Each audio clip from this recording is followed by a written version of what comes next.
जैसे कि हमारा जो टेंस का जो टॉपिक था हमारा,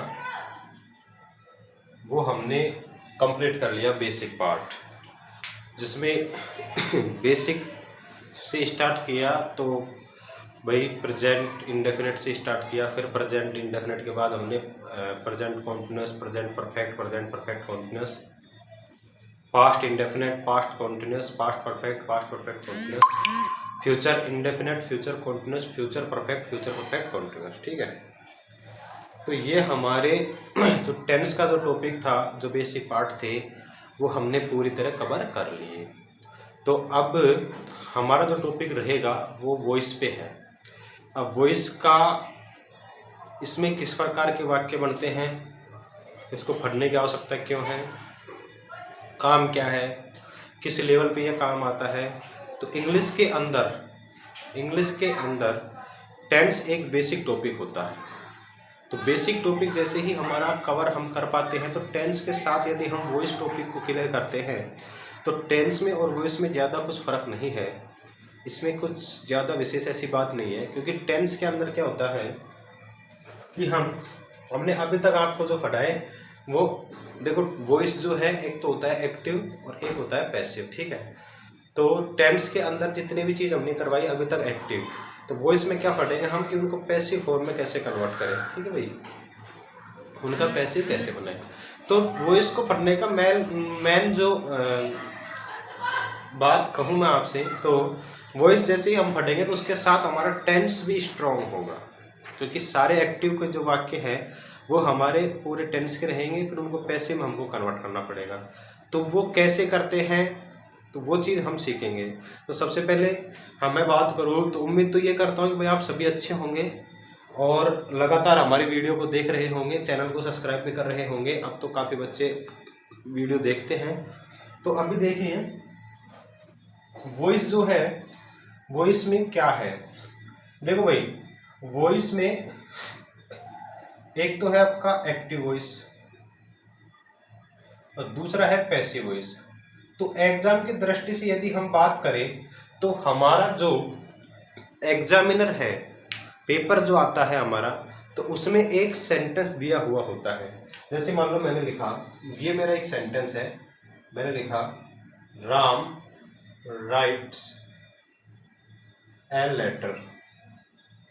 तो ये हो गया हमारा एक्टिव वॉइस, ये हो गया हमारा एक्टिव वॉइस। अब वो एग्जामिनर क्या कहता है कि आप इसको पैसिव वॉइस में कन्वर्ट करो।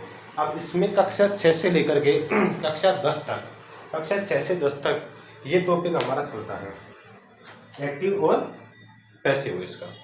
अब इसमें क्या है कि ये कोई ज़रूरी नहीं है, ये देखो 9th क्लास में नहीं है ये, लेकिन ये चीज़ हमको सीखने पे हमको कितना फ़ायदा होगा कि ये चीज़ देखेंगे तो हम देखो, एक तो एक्टिव वॉइस बनाना सीखेंगे। एक्टिव वॉइस का मतलब है हम टेंस में वापस रिपीट कर रहे हैं, तो टेंस टॉपिक हमारा वापस एक अच्छी पकड़ बनती है उस पर। फिर हम उसी को क्या करेंगे, पैसिव में कन्वर्ट करेंगे, हम उसी को पैसिव में कन्वर्ट करेंगे। तो पैसिव में कन्वर्ट कैसे करेंगे, उनके अलग सूत्र होते हैं।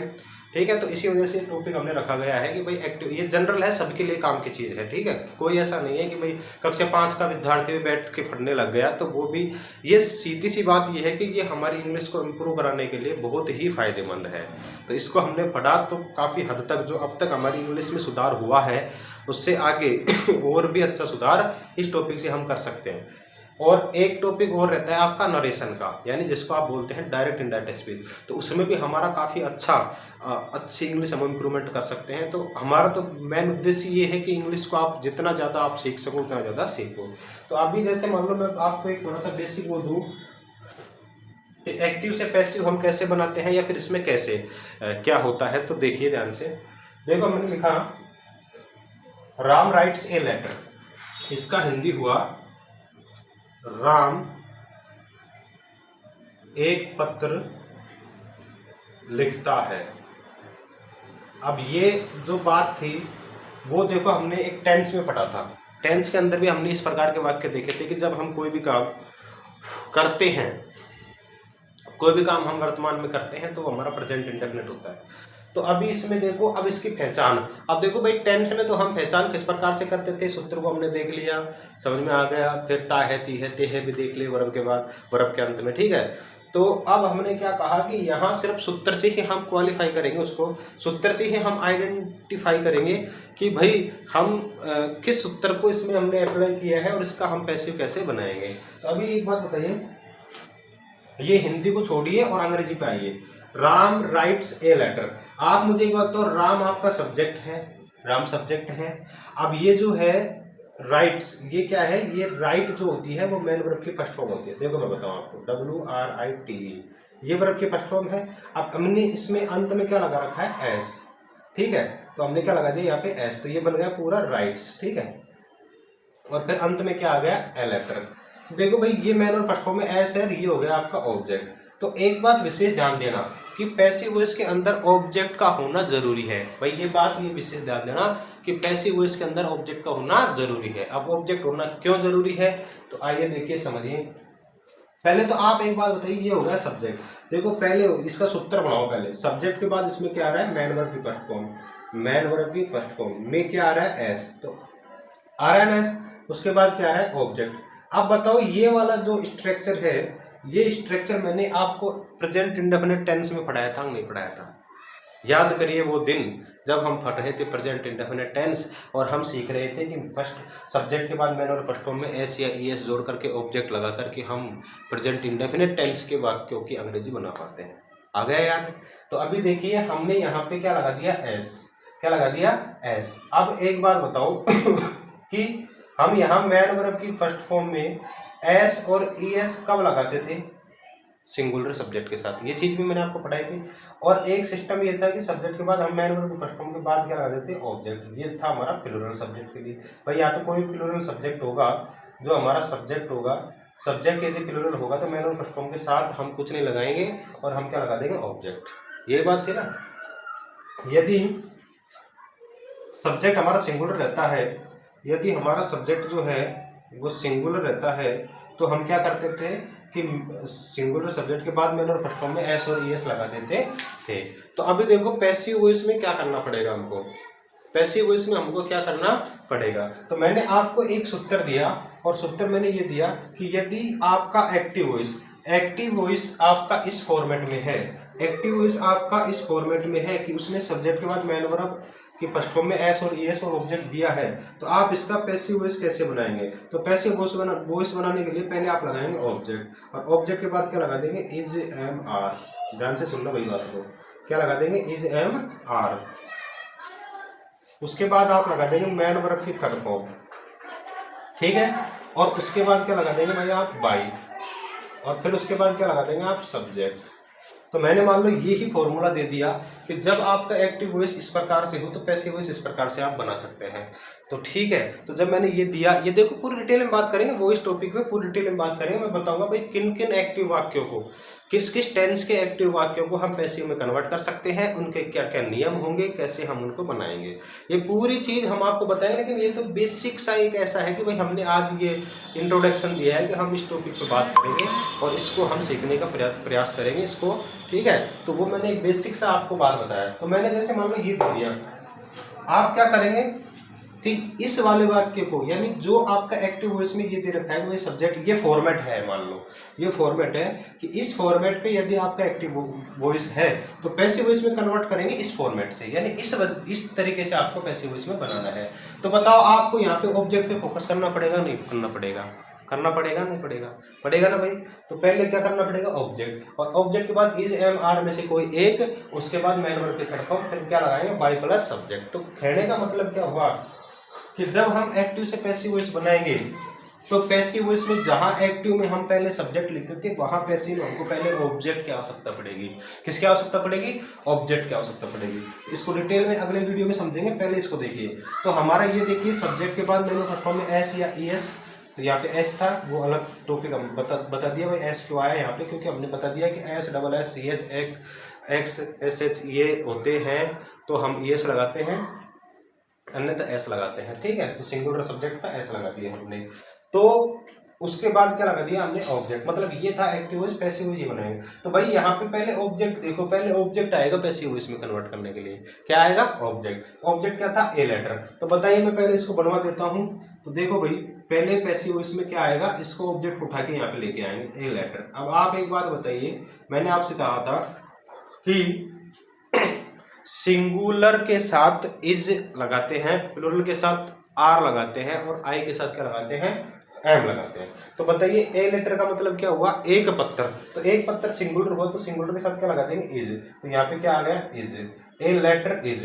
अब आप यहाँ देखो इज के बाद एम आर लगाने का आवश्यकता है ही नहीं, क्योंकि इनमें से एक लगाना है, आपको एक लगाना है। अब इसमें मैन वर्ब की थर्ड फॉर्म, तो मैन वर्ब यहाँ पे क्या है भाई, राइट, राइट्स मैन वर्ब है। इसकी थर्ड फॉर्म क्या होती है, रिटर्न, WRITTEN, रिटर्न। तो ए लेटर इज रिटर्न, फिर क्या लगा देंगे, बाई। तो क्या लगाया आपने, बाई, और फिर सब्जेक्ट क्या था आपका, राम। तो यहाँ पे क्या आ गया, राम। तो अब इसकी जो मेन पॉइंट है, मेन बात ये क्या है कि इसकी हिंदी देखो, राम एक पत्थर लिखता है, ये तो है एक्टिव वॉइस। अब ये बन गया तो इसकी हिंदी होगी कि एक पत्थर राम के द्वारा लिखा जाता है, ऐसे समझ लो आप, एक पत्थर राम के द्वारा लिखा जाता है। ठीक है, कैसे बनेगा, एक पत्थर राम के द्वारा लिखा जाता है। तो नीचे से दिखाई नहीं दे रहा है आपको, तो देखो इसकी हिंदी क्या होगी, एक पत्थर राम के द्वारा, मैं इसकी हिंदी क्या लिख देता हूं, एक पत्थर राम के द्वारा लिखा जाता है। तो अब इन दोनों को आप ध्यान से देखो, एक पत्थर राम के द्वारा लिखा जाता है, तो दोनों को हमने ध्यान से देखा तो देखो पत्थर लिख कौन रहा है, पत्थर लिखता कौन है, पत्थर लिखता है राम। लेकिन हमने एक बात तो कही सीधे ही कि राम एक पत्थर लिखता है, और दूसरी हमने बात कही कि एक पत्थर राम के द्वारा लिखा जाता है, एक पत्थर राम के द्वारा लिखा जाता है। तो पैसिव वॉइस में यही होता है कि कोई काम किसी के द्वारा किया जाता है, समझ में आई बात। पैसिव वॉइस में यही बात होती है कि कोई काम किसी के द्वारा किया जाता है। तो एक्टिव से पैसिव बनाने के लिए अब हम किन किन टॉपिक पे हम बात करेंगे, कौन कौन से हमारे एक्टिव वॉइस होंगे, इनको हम क्या करेंगे, पैसिव में कन्वर्ट करेंगे।